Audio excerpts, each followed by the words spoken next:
Hey y'all, how y'all doing? This is React with DVD, and I just wanted to give y'all a little quick rundown of marriage ministry. It wasn't shit. It wasn't hit no shit. They like I don't want to do that to them because they are the queens of the medical field. They are on TV and darling representing black excellence. So I was minding my own business over there down to the X. I'm getting right into the episode, and then I'm gonna talk about Toya for just a hot second. So Toya and Dr. Heavenly are into it yet again. So we all know this, okay? If you watch my recaps, I'll let y'all know about Dr. Heavenly. Then snapped on Toya down to the YouTube again. Um, so a lot of people have issue with Dr. Heavenly talking about Eugene and Toya's finances. Now, I'm going to tell you something, and I'm always team woman now. Just keep that in mind. But I don't like Toya. That's no secret. And when Dr. Heavenly said that she bitched and moaned about the $1,000 that she did give until Dr. Jackie gave back, y'all think they lying on her? Do y'all really think they lying on her? This woman is probably the most pretentious ass woman I've ever seen on TV. And speaking of black excellence, there is no representation for me of what I aspire to be, even though she's younger than I am. But Dr. Eugene is, also younger than me. But they're on TV, and if I was young, okay, I put it that way because I'm older than them. If I was young, I would be like, oh, I want to be like Toya. Bro, I want to be just like Toya. Made it to TV, married to a doctor, and spending out his money. And, have nothing to aspire to be like. Yeah, that's who I want to be like when I represent black excellence. When I see black excellence, and even though everybody dragged them to be damned over there, old love Mary Huntsville, when I see black excellence and somebody that I want to aspire to be, it would be like Melody or Dr. Heavenly. Now, let me say this about Dr. Heavenly. She runs her mouth. Her mouth gets her in trouble. She has a big mouth. Okay? And that turns a lot of people off. She has a lot of qualities of a Scorpio. But I'm going to say this too about Dr. Heavenly. If I put Dr. Heavenly in a room and I was young and I had aspirations of what black excellence is to me, and I put those two women up against each other in a room, I would definitely gravitate towards Dr. Heavenly because she speaks on financial issues. She helps you get out of financial binds. This other lady gives nothing back. She wants to show more than what she has. It's more so for a show for her. It is nothing to aspire to. You are sitting up here buying the most, doing the most, looking pretentious. And I've always said that about her. And now here's the coup de grace. You ready? She's moving again. Y'all, this woman, if from my calculations, has moved multiple times on the show. And I don't know the number of moves. And I don't know the number of homes. But I want to say my calculation and recollection is about 10. And she has purchased 4 homes. See, a lot of people say she's only purchased 3. But if you go back and watch this show like I have, my understanding is that they had a house, 2 houses, like next door to each other. When the show first came on, that's what my memory served me. That they had like a candy type of situation. And that house was too small for her. Okay, that was their, what she say, starter home, right? Then they moved into the house that the basketball player owned or whatever. But as I go over these things in my mind, I'm looking back at Toya. I'm looking at her like, this don't impress me. And a lot of people like, okay, well, she bought the home, that dream home that she talked about, that she carved the name in, and with the 2-story closet. So they moved out of that home just to rent.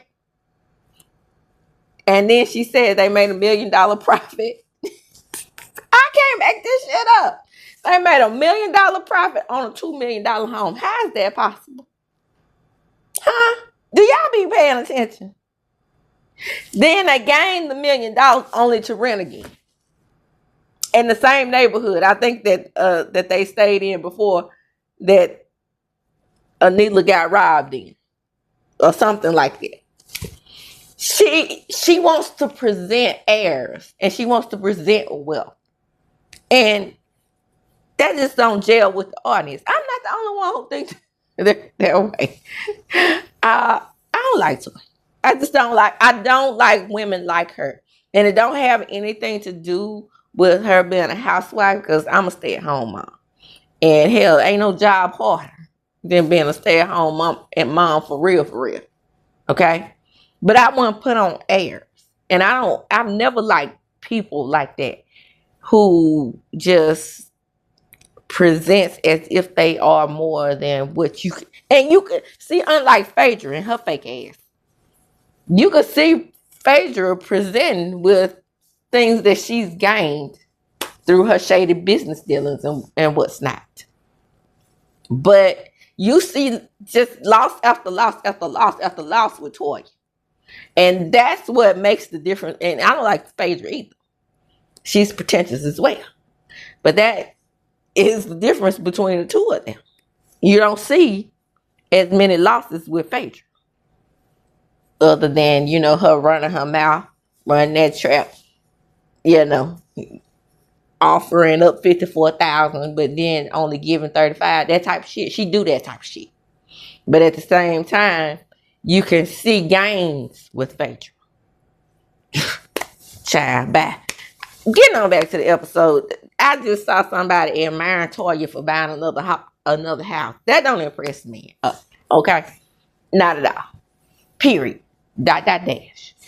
Now, so we open up the episode and we have Toya doing what she does best, bragging and acting like she's better than folks and talking to her kids. But, just like with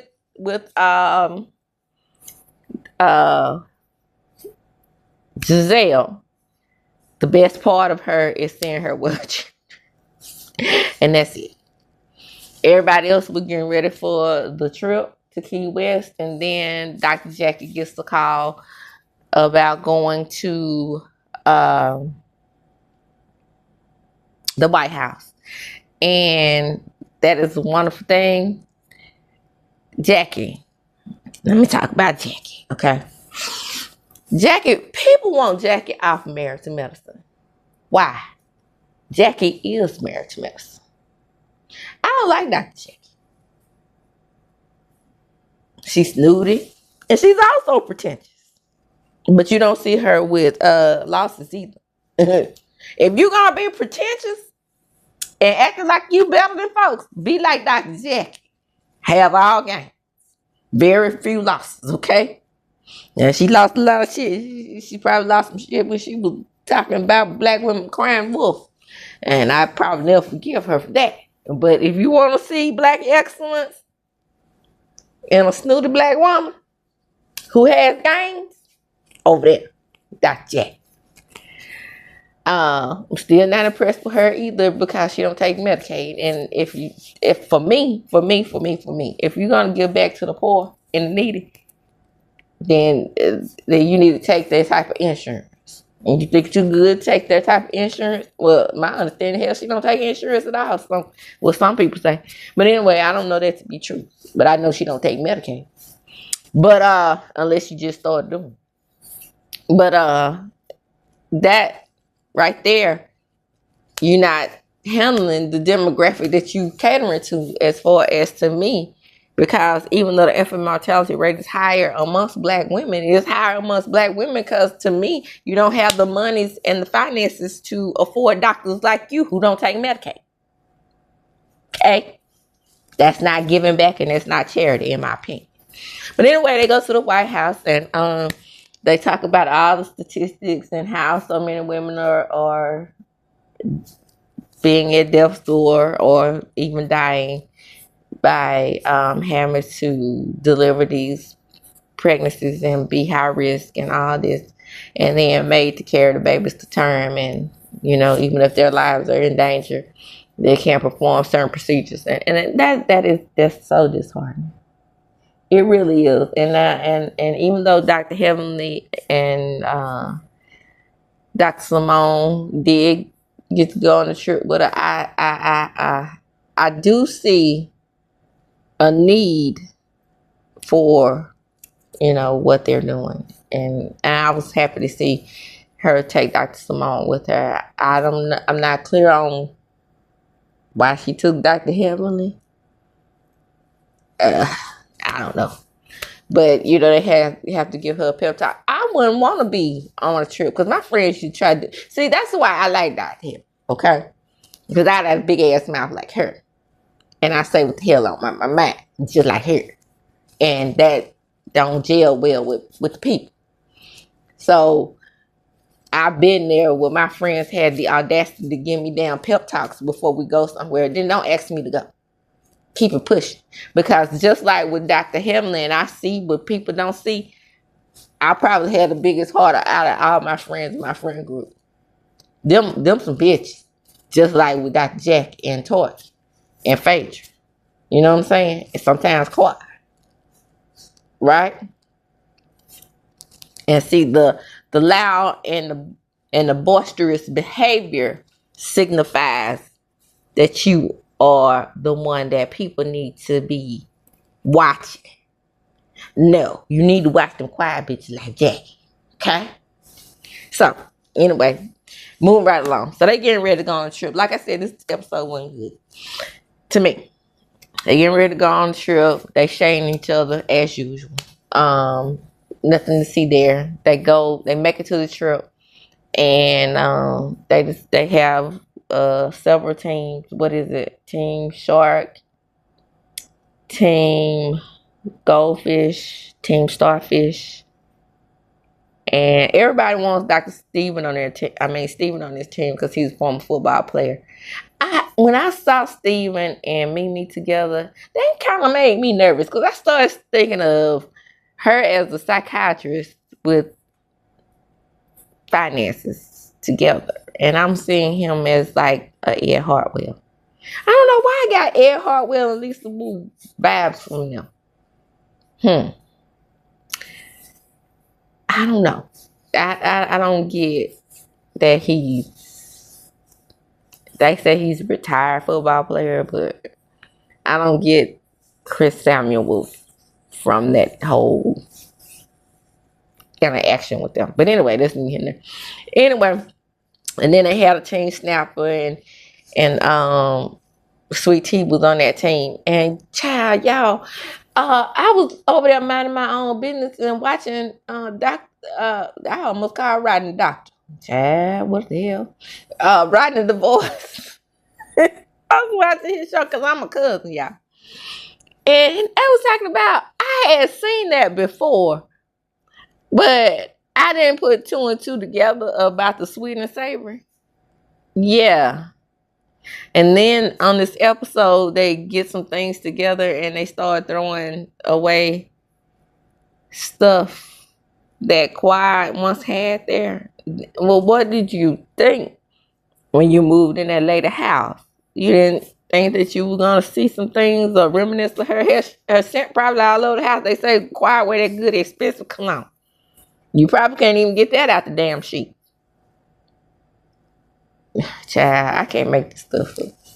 But anyway, they on the trip and they do some kayaking, and this is all a competition that's supposed to be team building. And at the dinner, they talk about, PHAEDRA and her giving, and they talk about the bitches like us statement, and Quiet brings it to a real and raw. Now that was probably the best part of this episode, when Quiet gave it to a real and raw, let them know, like, we're educated, and it's really sad that they had to you know, present themselves as being equal to or just as much as she is, because why would they have to do that when they're clearly doctors and business people themselves? But because Phaedra made that statement, they're like, yeah. And then we see on the back end, Dr. Heavenly doing her dirt and producing, and the thing that y'all hate for her to do, inviting Apollo and his new wife to the trip. Well, hell, if King and Sweet Tea and Dr. G can be there, and why not? But we're gonna see in the future which things should heat up. That but see, my thing is Phaedra hangs around Porsche on Real Housewives of Atlanta. So you can minimize doctors and business people, but you hanging with Porsche. Portia's probably got the sense of an oyster. Nah, hell, not that. That's too good, because oysters make pearl. Ugh, something low. I guess it makes you feel better to hang around a dingbat, honey. And make you feel smarter. Because you couldn't do that around these set of women. But anyway, as they get into competition going, they go back over, they take a look into the future of, you know, all the drama that's going to ensue going forward on this trip. And that's what we're going to wait for, because this was, and it goes off with them, you know, starting the competition. And with that, I'm going to close. Come on in, like, comment, subscribe to my channel, hit the notification bell button. You will be notified when I upload a video. Share the video. Why? Because sharing is indeed caring. And as I do when I close, I'm going to tuck them up.